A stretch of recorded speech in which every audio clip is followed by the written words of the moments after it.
that Mark doesn't quite know Dimitri Bakanov, as it suggests, I am Eastern European, but I'm actually a mixed-race Eastern European. Yeah, thank you, yeah. You see, mixed-race Eastern European, right? Because my father's Russian, and my mother's Ukrainian. And what that makes me is my own worst enemy.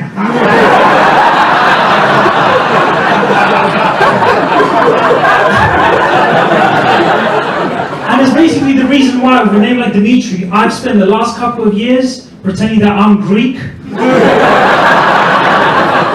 It's just easier, folks, you know what I mean? Because whenever people meet me and they find out where I'm from, they always ask me the same thing. They always ask me what I think about the conflict. And I tell them straight, I'm like, guys, I don't watch the news. I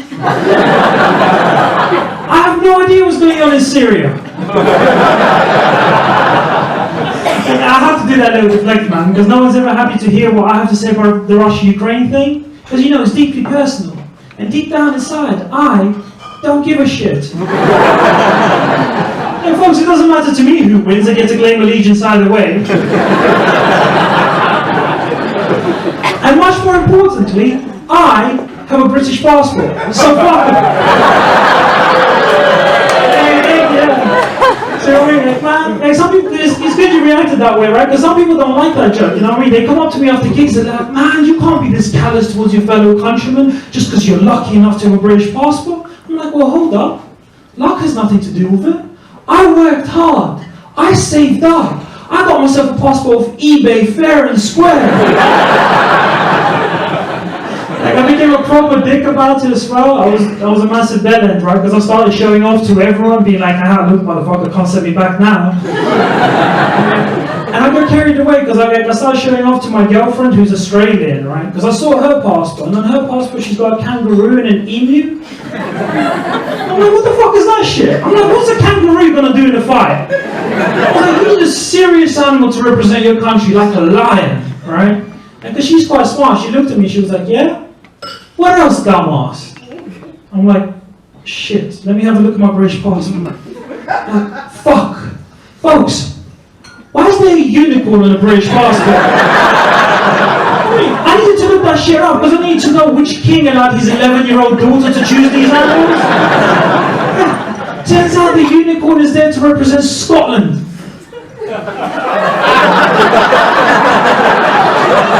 Like, do you know what I mean? Like, Scotland is not a country that should be represented by a pony farting rainbows. Scotland is a country that should be represented by a man glassing another man in the face. There's only one country that got a spot on with their national animal, and that's France, right? And that's because France is a big blue chicken. This is London, fuck them. Like I said though, folks, I do have a girlfriend, and my girl, she's absolutely amazing, right? We've been together for a little while now. Like at the moment, we're 2.5 years into a 3-year relationship.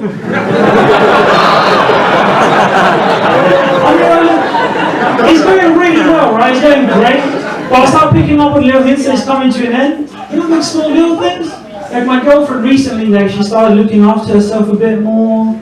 Like she started going to the gym. She's bought herself a one-way ticket back to Australia.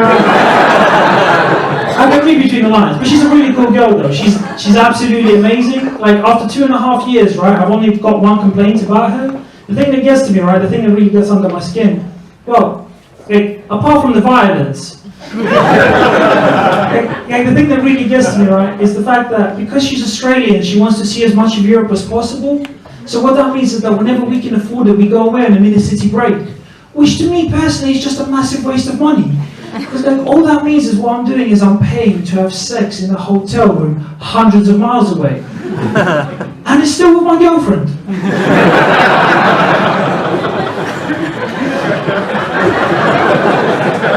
Like my mom found out she was leaving, right? She got really upset, sat me down for the serious chat. She's like, Dimitri, you have to stop dating these exotic girls, right? Because like, I had a Chinese girlfriend, I had a Colombian one, and an Australian one. They're all lovely girls, but they all end up leaving. So she said to me, find yourself a nice local girl and settle down. And I wanted to reassure her because she's my mom, and I was like, look, don't worry about it, right? It's not the exotic girls I like. It's the girls whose visas are about to expire. Yeah, she was not fun. Straight away, she accused me of having commitment issues. I'm like, I'm not that guy. I don't have commitment issues. I'd just like to know how long I'm committing for. And it's fine, I can see you shaking your head. Look, it's fine, right? It's fine. I've been saying the jokes about my girlfriend for so long now that she's actually left me. Oh, I love the sympathy. It's like, fuck you, dickhead. Yeah. I do realise I don't come off as the nicest person when I'm on stage, right? And a friend of mine, a comic, he told me, like, talk about your family, you know, talk about something that makes you seem sympathetic. Now, I didn't have anything to talk about, but luckily for me, a few weeks ago, my nan died. No, guys, it's fine, you look worried, it's okay, guys. She went peacefully in hospital. And the way we see it is she's in a better place now. Don't get me wrong, she was a horrible human being, she's going straight to hell. Still better than Birmingham.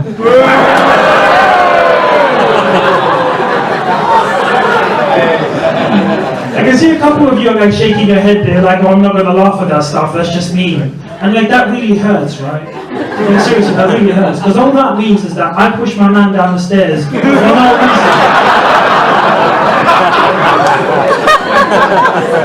I'm like a method comedian, do you know what I mean? You've heard of method actors, right? If the guy's going to be a shoemaker, he goes to Italy and makes shoes for 6 months, right? I'm a method comedian. I wrote a good joke about my nan dying, so Nana had to go.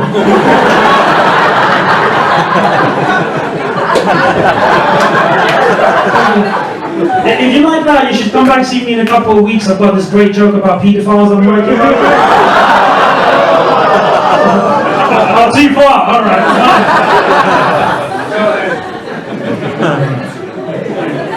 Because my nan did die, right? I've been thinking a lot about religion, because like, I got brought up in a Christian family, but I don't think I want to subscribe to Christianity anymore.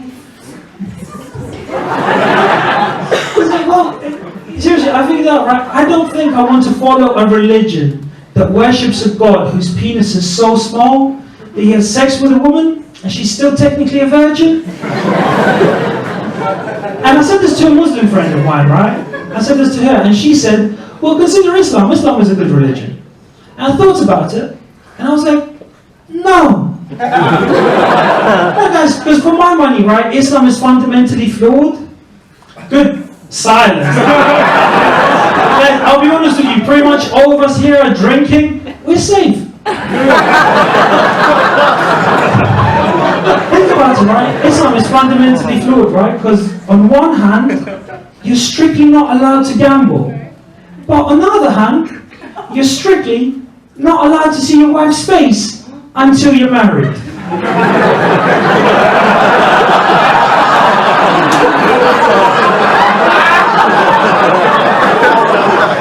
It's a good joke and it's not racist. Win-win.